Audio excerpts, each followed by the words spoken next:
Hello, I'm Ben Wattenberg. More than 6 decades ago, President Franklin Roosevelt offered Americans a New Deal, ushering in a political era which changed America in fundamental ways. Some say the New Deal didn't end until January 4th, 1995, when the Republicans finally took over Congress. Does that really signal another political earthquake?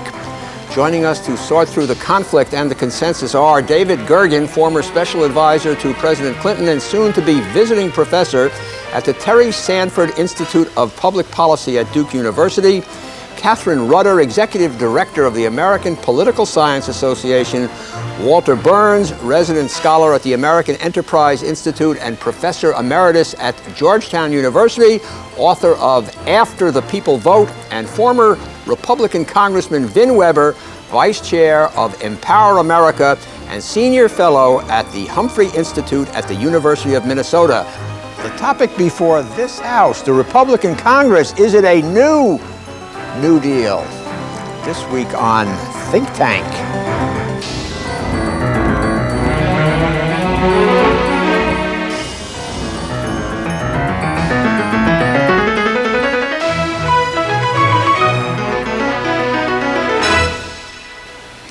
Certain elections mark new political eras, the one of 1800, 1860, 1896, and of course, Franklin Roosevelt's landslide victory in 1932.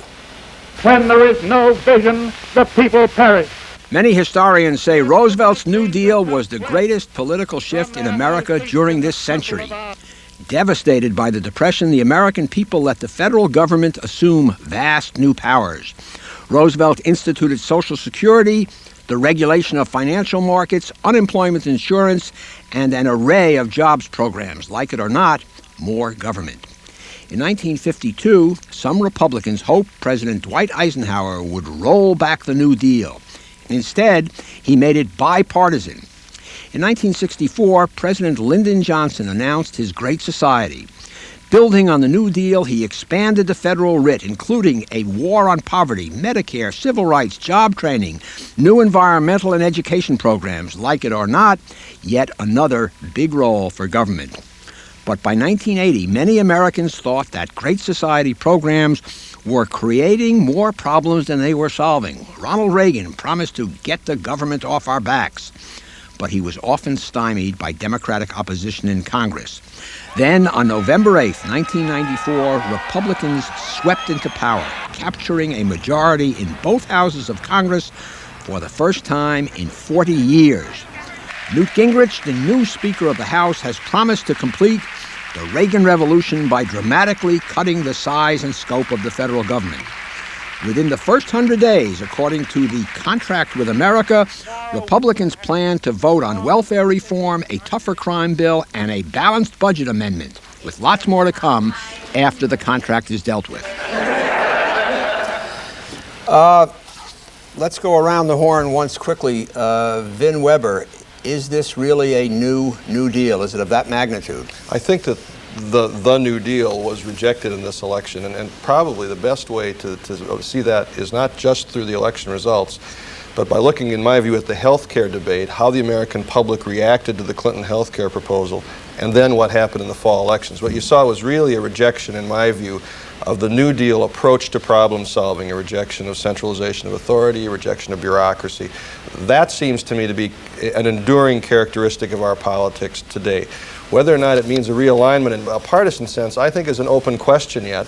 And I do think you have to go back and look at the 1992 election, only 2 years ago actually, and remember that at that time the voters rejected the Republicans because they didn't think they were activist enough in solving problems. So the American people are saying, we don't like traditional New Deal, big government problem solving. They're not saying we want a passive government that lets problems simply fester. Walter Berns. What is different, I think, this time than in the past is the fact that parties don't occupy the same importance as in the past.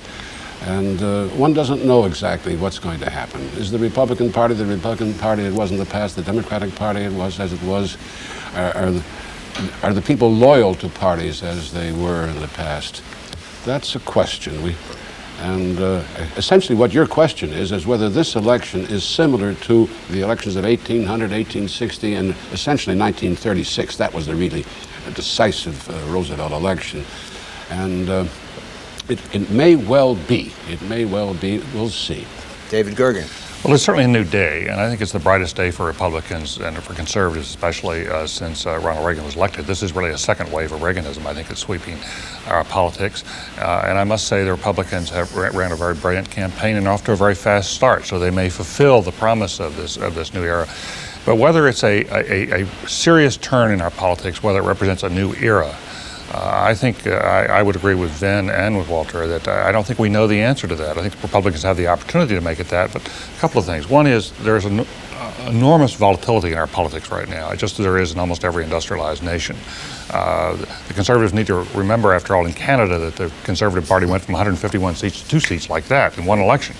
And our politics are whipping around right now, and in part our politics are whipping around because we have these very deep-seated problems that are driven in part by the new economy, and where the majority of our workers now find themselves. And to go to Vin's point, if Republicans can address those issues, I think they have the chance, just as Democrats still do, to become a long-term majority party. But if they are unable to address those issues successfully, I think our politics will remain volatile. Catherine Rudder. Well, I agree with the whole panel. Well, we can all go home now. This is, no, well, not quite. This is an opportunity for the Republicans. And if we're looking for stability over time, I think it will be very hard for the Democrats to recapture Congress for some time to come. And that is some stability and some major change. Whether there's been a realignment in the American electorate, not yet. There might be.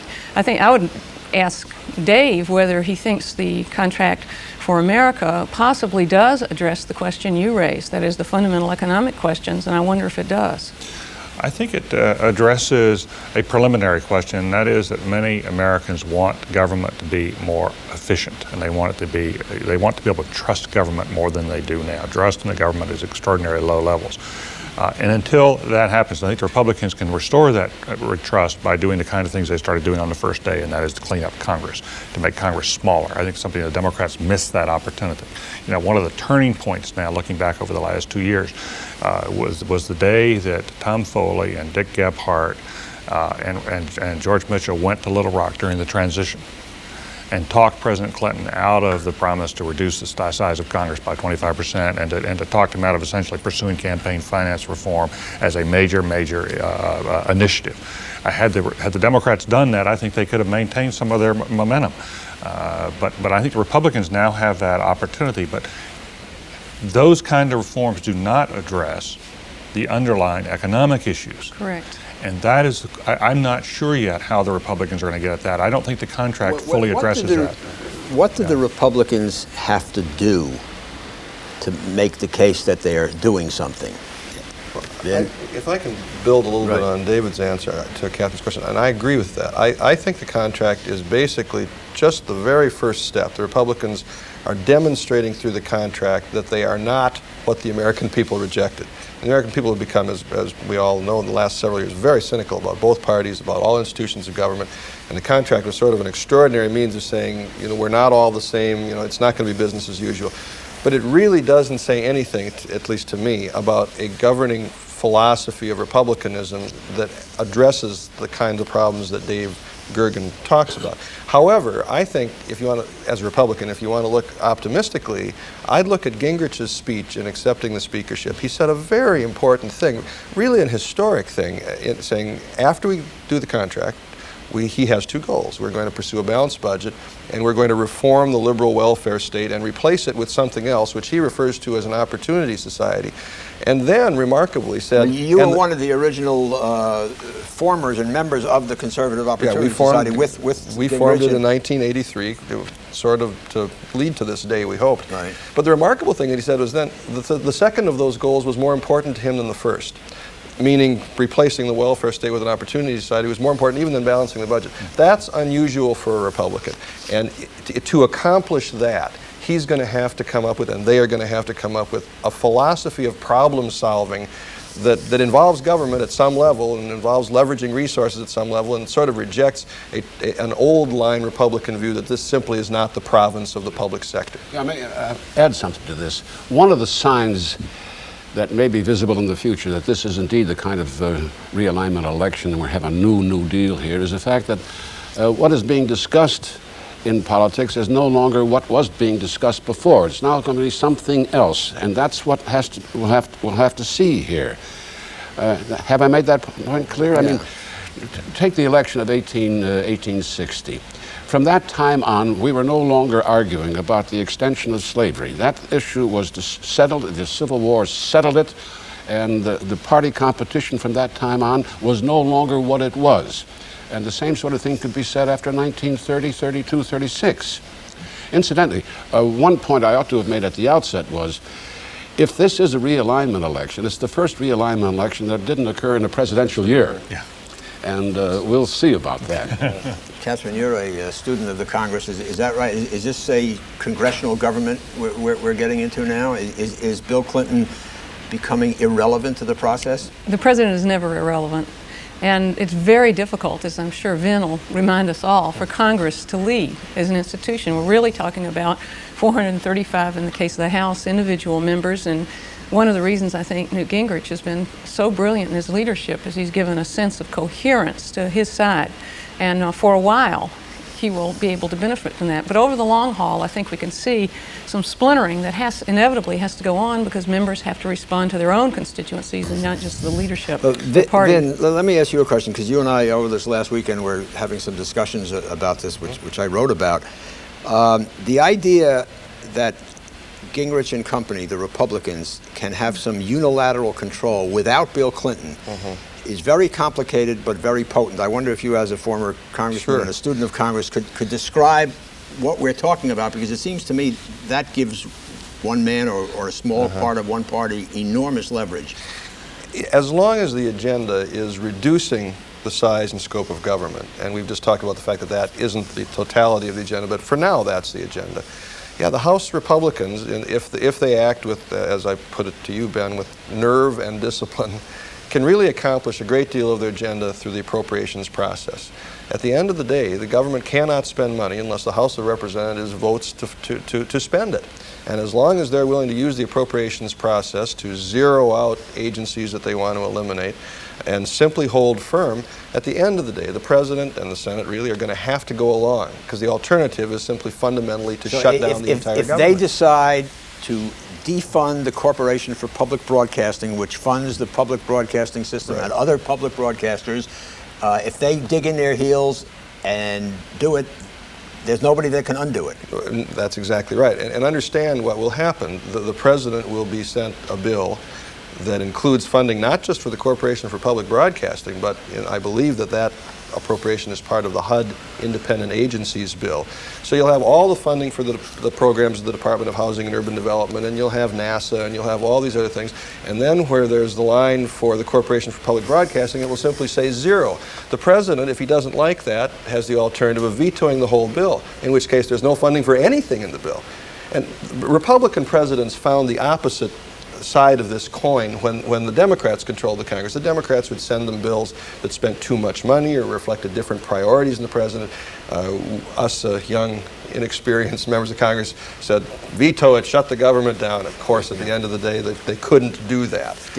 Dave, does this process and what we're seeing now make President Clinton irrelevant or somewhat irrelevant to the process? I mean, if they have unilateral control to cut out programs, never gets to the president's desk, does he become sort of maybe a syndicated columnist or something and comment on it? Absolutely not. Beyond the powers that he retains in the foreign affairs area, Ben, he can rally the country on some of these issues that haven't yet been squarely faced. Just on issues that don't spend a lot of money, whether it be public broadcasting or the arts, there's going to be a hornet's nest of opposition to that. There are going to be a lot of folks in this country who are going to oppose that, and I don't think we have yet faced up to the politics. Including a lot of moderate Republicans, and indeed some conservative Republicans. No, I think that's right. You go out on the speaking circuit, and I have my doubts about that. Well, we'll see. We're talking in the larger picture, though. It strikes me that you have to keep in mind that there's the Senate, which will surely be a cooling mechanism to the House, and will put back in funding, maybe perhaps not in an individual case, but in many cases they will, and there will be negotiation between the Senate and the House. And in addition, there are many members of the House, Republican members of the House, who simply won't be able to tolerate some of the spending cuts being proposed. Let me come back to the more fundamental point, Ben, because we're going to have some preliminary arguments now over discretionary programs But once the Republicans pass, if they do, the balanced budget amendment, and the president indicated apparently that he would not fight that, we're going to have some much, much larger questions in this country about whether the country is prepared to take the kind of cuts in the entitlement programs that are going to be necessitated by a balanced budget amendment, and whether the country is willing to roll back these programs or knock the props out of programs such as Medicare or indeed Social Security down the road. I'm not at all clear that our politics have yet reached the point where people are willing to do what it takes. I just recently heard Leon Panetta reacting to the balanced budget amendment, saying that we should have a plan to balance the budget in 5 years. I was on the budget committee for a while, and I retained some familiarity with that. The decisions that we as a society will have to make to balance the budget in 5 years absolutely will require a radical transformation of the way government does business. And it's not possible, in my view, Dave, and I'd be interested to know if you agree with this, not possible to do it without touching Social Security and Medicare in a very substantial way. I don't think you can do it. I think Senator Pete Domenici has made it clear that there are programs that the Republicans are now contemplating as serious, significant as they are at changing our politics, go only about 40% of the way toward solving the problem if you really want to balance the budget. I think we should balance the budget.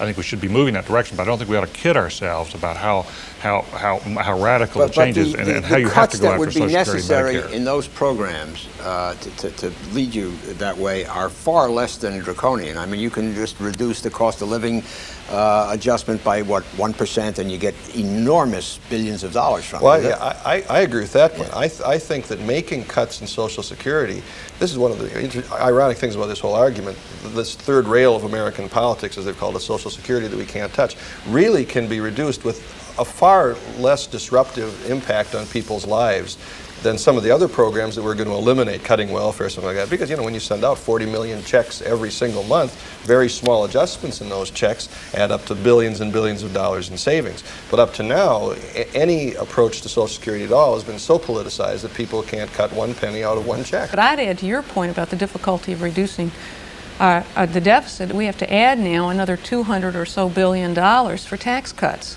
I mean, we are even if one can make some of the decisions you're talking about, Ben, it seems to me this is just an enormous task before Congress. Walter, what is the history of this thought that Congress can govern? Didn't we have an era in American life when Congress was, in fact, more important than the president? Well, yeah, sure, and that led to Woodrow Wilson's campaign to revise the Constitution and increase the power of the presidency. And to some extent, of course, he did. The presidency is no longer what it once was. But that period where Congress was really so important was a period without the kind of political problems, I think, what was that time frame, and who were the people? Well, the latter part of the 19th century, extending into a few years into the 20th, I suppose, right. Yeah? That's correct. And you had very powerful speakers of the House at that time. And this is the sort of thing that disturbed someone like Woodrow Wilson, who wanted a kind of parliamentary system. I mean, these were the speakers that ended up with their names on those congressional office buildings. Yeah, sure. Cannon and Longworth. I mean, Step back for a second. What a remarkable turn of events that the man who's probably been the most confrontational, harsh, bomb-throwing critic of the Congress in our lifetimes, Newt Gingrich, is now maybe in the process of restoring the Congress to a position that it had prior to the turn of the century. I don't know if that's going to happen or not. I'll tell you one thing that he's already done, though, this is purely political, it's not policy-wise, but he has transformed the Republican Party, which has been a presidentially focused party all of my life, into a congressionally focused party. Republicans around the country are far more interested in what's happening in the Congress today than they are in who's going to be nominated for president. And that's brand new in the Republican Party. Yeah, but supposing we get a Republican president in '96, or as a result of the '96 election, what effect will that have on Newt Gingrich's? Well, it depends on who it is. Yeah, it might be Newt Gingrich. That's possible. It's possible. Not likely. I do think if there is a Republican president, whoever he is, it's going to have the effect of refocusing our attention on the White House. And, let me ask this. When the New Deal came along, it really changed life for everyday Americans. They had suddenly pensions, they had unemployment insurance. I mean, there were big changes. Let's say this Gingrich-led Republican revolution actually happens.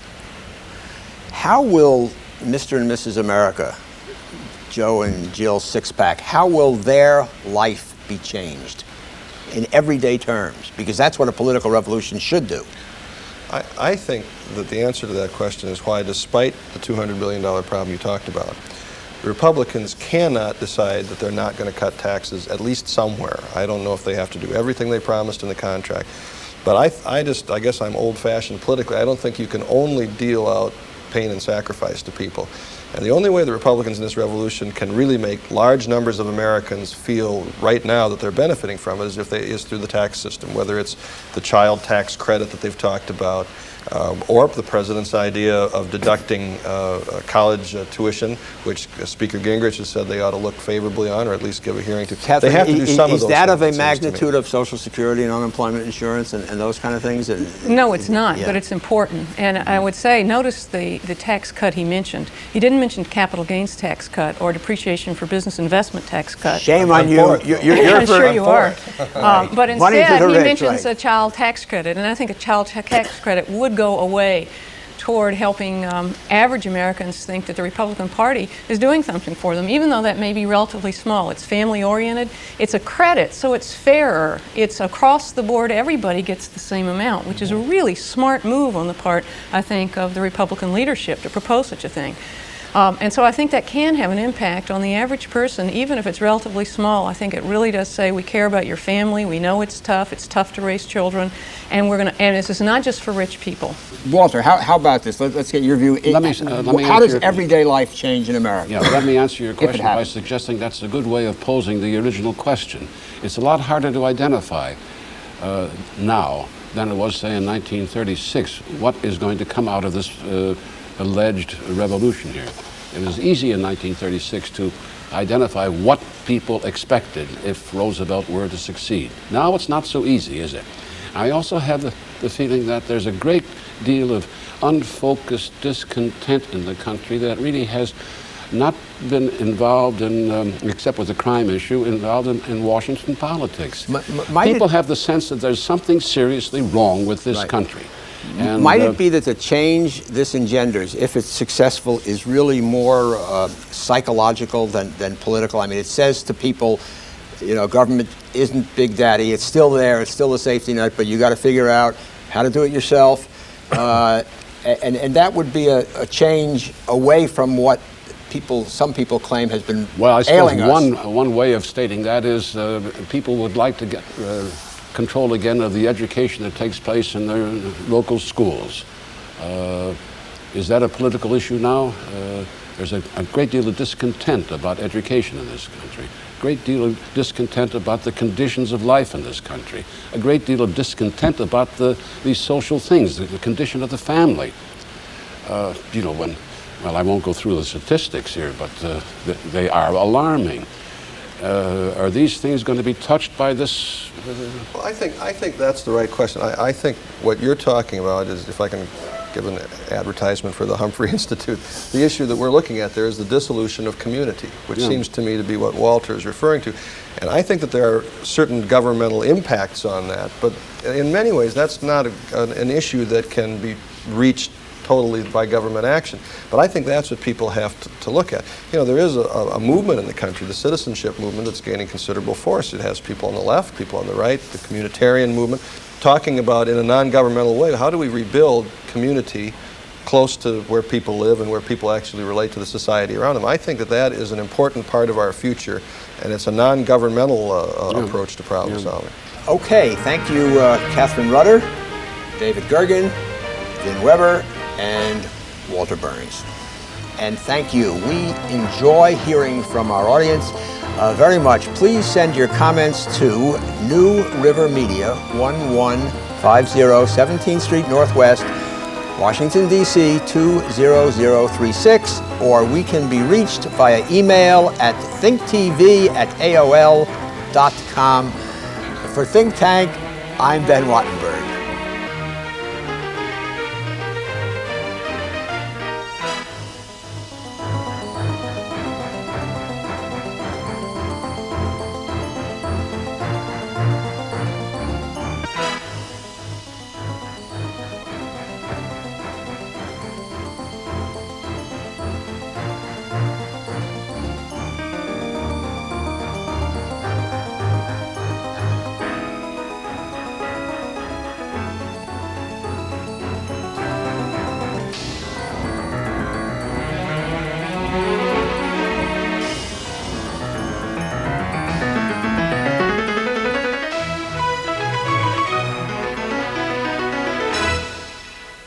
This has been a production of BJW Incorporated in association with New River Media, which are solely responsible for its content.